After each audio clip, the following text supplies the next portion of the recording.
Hello everyone, welcome to Everyday Essential series of Shantha Lakshmi IAS Academy.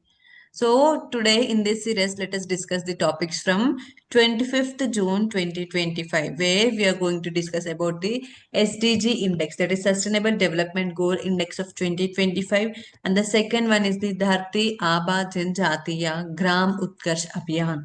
The third one is about the Periyar E.V. Ramaswamy, and fourth one is about the Sri Narayana Guru, and finally the Greece country mapping. So starting with our first topic, that is Sustainable Development Goal Index 2025. So why we are discussing this topic? The 10th edition. The 10th edition of the Sustainable Development Report was released by the UN Sustainable Development Solutions Network with the title Financing Sustainable Development to 2030 and Mid-Century. And this report includes the SDG index and other dashboards also.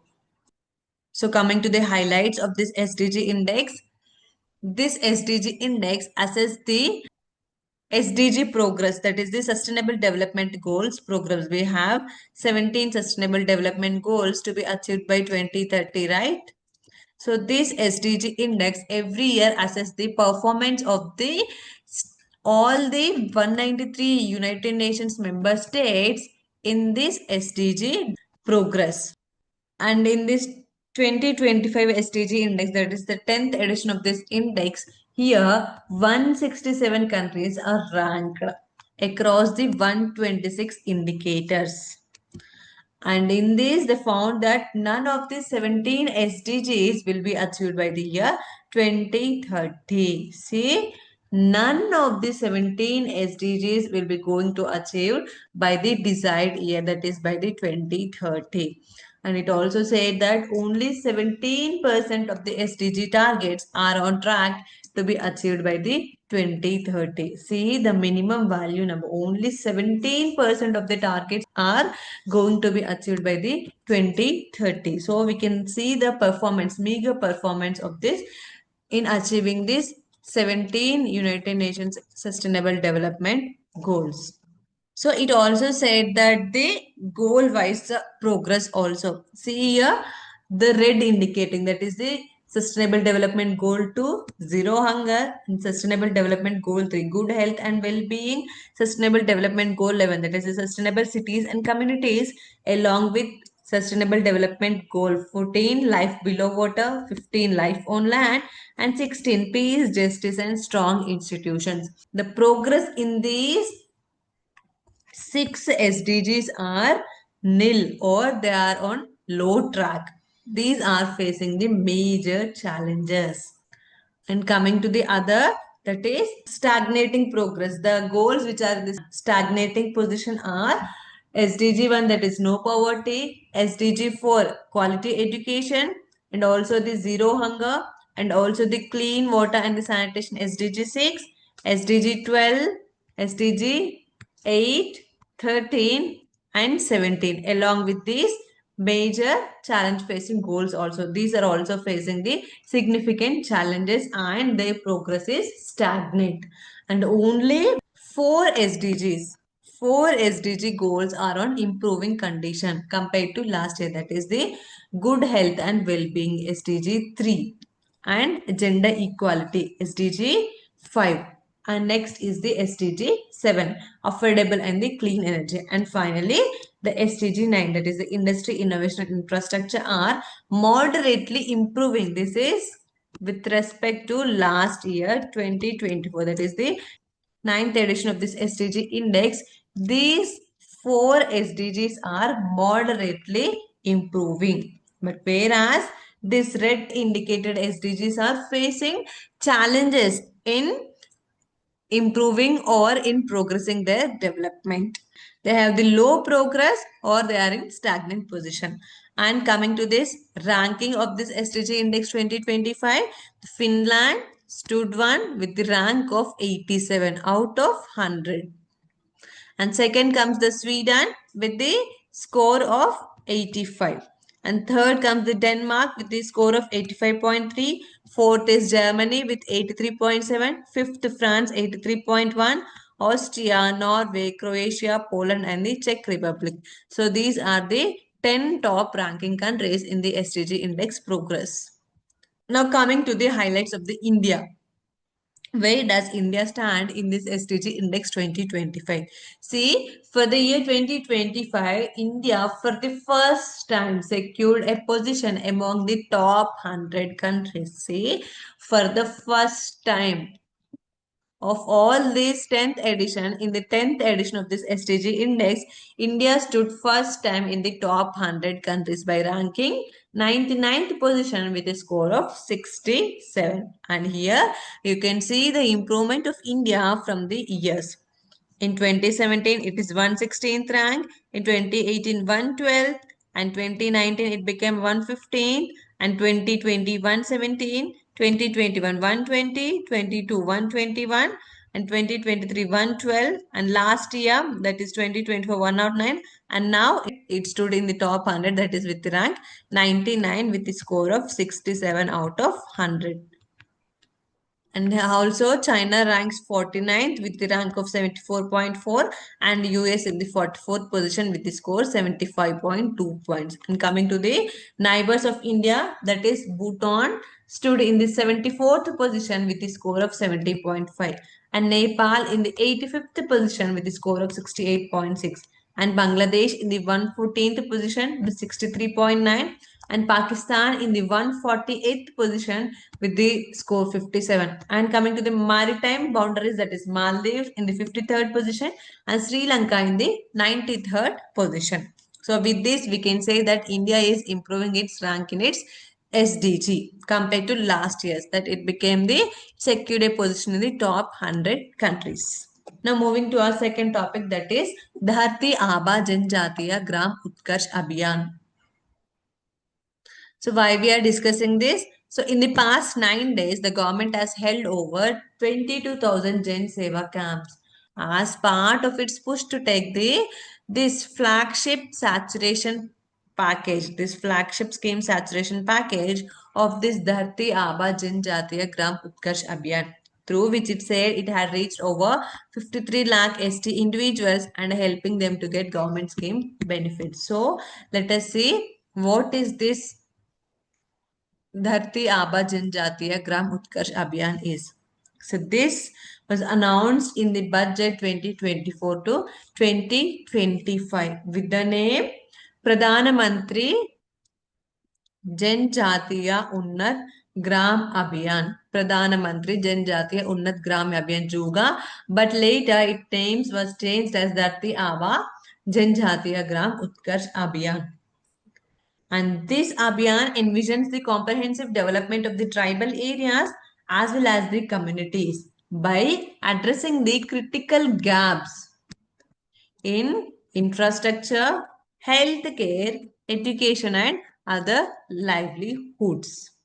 And this is a whole of government approach scheme. Whole of government approach scheme which focus on ensuring holistic, sustainable and inclusive growth, empowering tribal communities to thrive and flourish in a saturation mode. The saturation mode means all the tribal individuals or all the tribal people will get the 100% benefits of this, all the tribal schemes or the other welfare programs. So this Dharti Aba Janjatiya Gram Utkarsh Abhiyan will aim to focus on this holistic development of tribal areas and communities in this saturation mode. And coming to the eligibility, this Abhiyan is implemented in the selected tribal majority villages. That is, with a population of 500 or more. The tribal majority villages who has the population of 500 or more and at least 50% tribal residents. And as well as the villages in the aspirational districts with a tribal population of 50 or more. And this Abhiyan will focus on the household and the community level infrastructure, the health and the nutrition, education and the training, electrification, economic empowerment, and the connectivity. It has 6 goals. These will be implemented in the saturation mode. And in the next 5 years, This program is going to cover the 26 state and the 4 union territories, covering 549 districts, 2,911 blocks, and 63,843 villages, mainly focused at empowering the tribal areas and the communities in a saturation mode. Now moving to our third topic, that is Periyar E.V. Ramaswamy. So why we are discussing about this personality right now? Because see, on Sunday, that is on 22nd June, there was a conference in Tamil Nadu, in Madurai, that is Lord Muruga Devotees Conference. And they played a video regarding the Periyar E.V. Ramaswamy and the C.N. Annadurai. And regarding that video, the senior AIADMK leader and the deputy leader of the opposition in Tamil Nadu condemned the screening of this video, which defamed the Dravidar Kadagam founder Periyar E.V. Ramaswamy and the DMK founder C.N. Annadurai. So, let's know the details about Periyar E.V. Ramaswamy. So, his full name is Erode Venkatappa Ramaswamy. He is considered as the father of the Dravidian movement.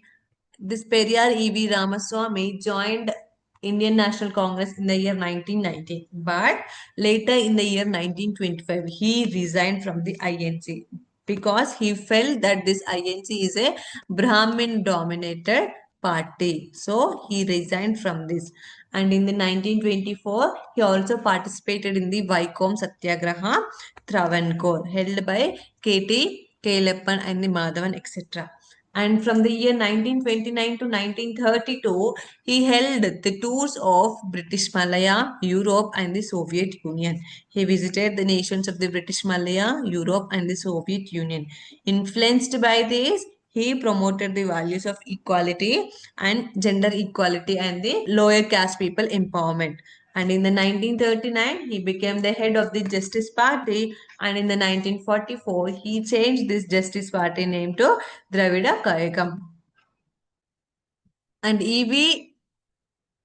Ramaswamy is known for his self-respect movement, that is, enriching the value of pride among the lower caste people. He opposed the Brahmanical dominance, gender and the caste inequality, and promoted the principles of rationalism, self-respect, women's rights, and the eradication of caste. Though he opposed the Brahmanical domination, he believed in the ideas of Tamil Saint Thiruvalluvar. And he declared that there is no God and no God at all. And he who created God was a fool, and he who propagates God was a scoundrel, and he who worships God is a barbarian. This was the statement given by the E.V. Ramaswamy. Now coming to our fourth topic, that is Sri Narayana Guru. So why we are discussing? The Prime Minister Narendra Modi addressed the centenary celebrations of the historic conversation between the two of the India's greatest spiritual and moral leaders, that is Sri Narayana Guru and the Mahatma Gandhi, held in Vignan Bhavan, New Delhi. So coming to this conversation between Narayana Guru and the Mahatma Gandhi, this conversation was held on 12th March 1925 at Shivagiri Math when Mahatma Gandhi visited this Shivagiri Math Travancore during the Vaikom Satyagraha. And during their conversation, they spoke about the Vaikom Satyagraha, religious conversions, non-violence, abolition of untouchability, attainment of the salvation, and the uplift of the downtrodden, among others. After influenced by this Sri Narayana Guru's thoughts only, Mahatma Gandhi took upon his shoulders for the empowerment of the Harijans. And this centenary celebrations was organized by the Sri Narayana Dharma Sangam Trust.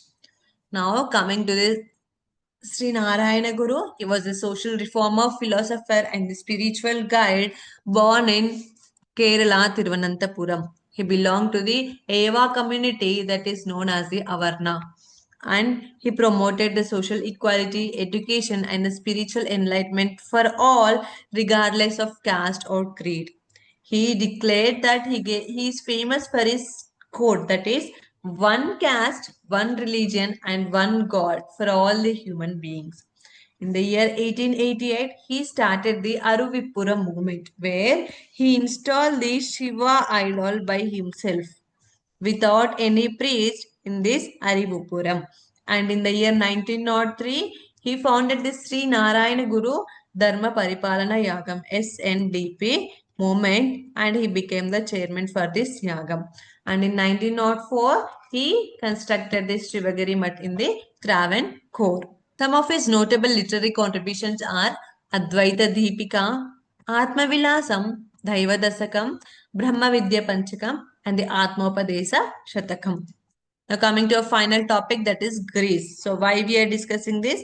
So there was a huge wildfire burning out of control for the third day on this Aegean island of Chios in the Greece. There is going on wildfire for the third consecutive day on the Aegean island of Chios, Greece. So this Greece is officially known as the Hellenic Republic. It's a country in the Southeast Europe situated in the Balkan Peninsula. Its capital is Athens and its official language is Greece.